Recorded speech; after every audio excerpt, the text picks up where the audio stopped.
আমরা এই মুহূর্তে ডালাসে সরাসরি কানেক্ট হতে চাই। এস এম ইকবাল আছেন আমাদের প্রতিনিধি হয়ে ডালাস থেকে সরাসরি এই মুহূর্তে তার কাছ থেকে শুনবো সেখানকার আপডেটস। দুর্দান্তভাবে ফর্মে ফিরেছেন ক্রিস্টিয়ানো রোনালদো।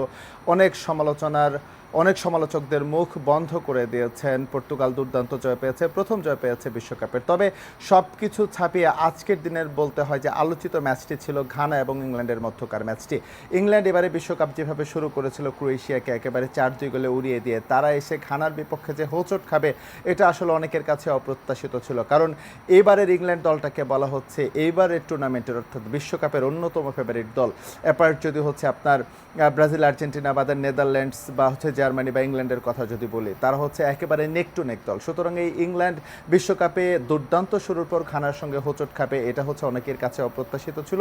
আর দিনের শেষ ম্যাচে আমরা কলম্বিয়াকে দেখেছি ডিআর কঙ্গোর বিপক্ষে 1-0 ব্যবধানের জয় পেয়েছে, যদিও বেশ কষ্টেই জয়টা পেতে হয়েছে। এবং এই জয়ের ফলে কিন্তু পর্তুগালকে টপকে কলম্বিয়া এই গ্রুপ থেকে পয়েন্ট টেবিলের শীর্ষে অবস্থান করছে। আসলে মোটা থেকে সবারই দুটো করে ম্যাচ হয়ে গিয়েছে। আজকে রাত থেকেই শুরু হচ্ছে, অর্থাৎ বাংলাদেশ টাইম যেখানে ম্যাচটি শুরু হবে সেই রাত থেকেই শুরু হয়ে যাচ্ছে হচ্ছে একেবারে গ্রুপ চ্যাম্পিয়ন হওয়ার যে লড়াইটা। কারণ এটার সঙ্গে অনেক কিন্তু সমীকরণ রয়েছে। স্পেশালি আগামীকাল যে ব্রাজিল মাঠে নামছে এইটা চিন্তা করে হচ্ছে কার্লো আনচেলত্তিকে তার গেম প্ল্যান বা সব কিছু সেট করতে হচ্ছে। কেননা ব্রাজিলের সামনে যখন স্কটল্যান্ড, যদিও বিশ্বকাপে স্কটল্যান্ডের এগেনস্টে ব্রাজিলের সমৃদ্ধ ইতিহাস, তবে শুধুমাত্র হচ্ছে স্কটল্যান্ডকে হারালেই চলবে না।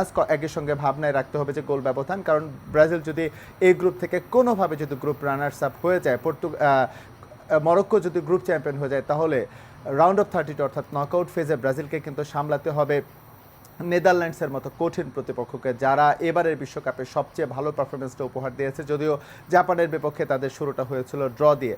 ব্রাজিল যদি এই গ্রুপে চ্যাম্পিয়ন না হয়ে যদি চ্যাম্পিয়ন হলে তো নেদারল্যান্ডসকে অ্যাভয়েড করতে পারবে। যদি রানার্স আপও হয়ে যায় সেই ক্ষেত্রে হয়তো বা সুইডেন কিংবা জাপানের সামনে পড়বে। সুতরাং আর্জেন্টিনার সামনে হয়তো বা অপেক্ষা করছে কেপ ভার্দে কিংবা উরুগুয়ে, সেখানে ব্রাজিলের সামনে অপেক্ষা করছে নেদারল্যান্ডস, জাপান, সুইডেন। সুতরাং রাউন্ড অফ 32 অর্থাৎ নকআউট ফেজের প্রথম যে ম্যাচটা, সেই ম্যাচেই কিন্তু ব্রাজিলকে আসলে কঠিন চ্যালেঞ্জের মুখে পড়তে হচ্ছে। এবং যে বলা হচ্ছে ব্রাজিল হচ্ছে এবার হেক্সা জয়ের মিশন নিয়ে এসেছে, সেই হেক্সা জয়ের মিশনটা কিন্তু রাউন্ড অফ 32তেই থেমে যেতে পারে। যদিও আগামীকালের ম্যাচে নেইমারের ইনক্লুশন থাকবে, এটা নিশ্চয়ই তাদের জন্য একটা প্লাস পয়েন্ট। আবার একই সঙ্গে ভাবতে হবে নেইমার দীর্ঘদিন পর জাতীয় দলের হয়ে ম্যাচ খেলবে। সুতরাং সে কতটা up to the mark performance তার কাছ থেকে পাবো সেটা নিয়ে একটা প্রশ্ন থেকে যায়। তো আমার কাছে যুক্তরাষ্ট্র থেকে এই ছিল সবশেষ।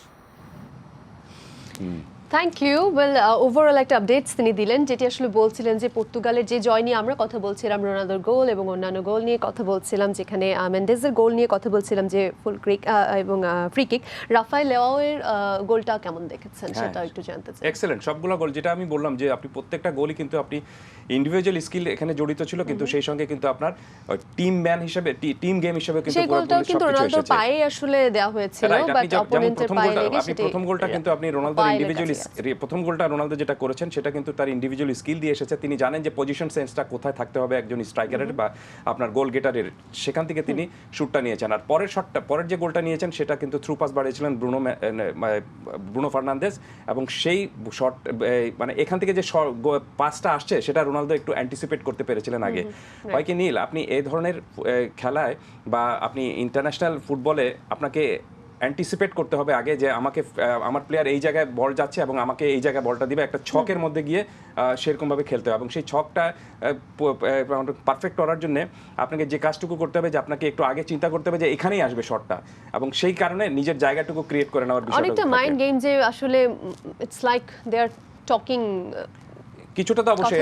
এবং এই প্ল্যানগুলো কিন্তু আপনার প্র্যাকটিসে তারা করে থাকেন, এখানে এসে ম্যাচে এসে যা শুধু সেটা অনুদিত করেন।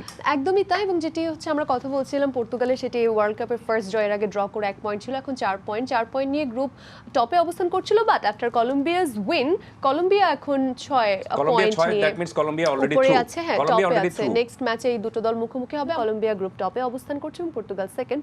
এখন নেক্সট ম্যাচে দুটো দল মুখোমুখি হতে যাচ্ছে, তার মানে কারোর জন্যই খুব একটা সহজ হবে না। But Colombia is already through to the round of 32। পর্তুগালের জন্য সমীকরণ এখনো মেলানোর ব্যাপার আছে। তারা যদি ড্র করে আর জিতে, তাহলে গ্রুপ রানার আপ হিসেবে রাউন্ড অফ 32তে খেলবে। কিন্তু যদি হেরে যায় সেক্ষেত্রে ডিআর কঙ্গোর হারের ওপর কিছুটা নির্ভর করতে হবে না দেখুন আপনি সম্ভবত।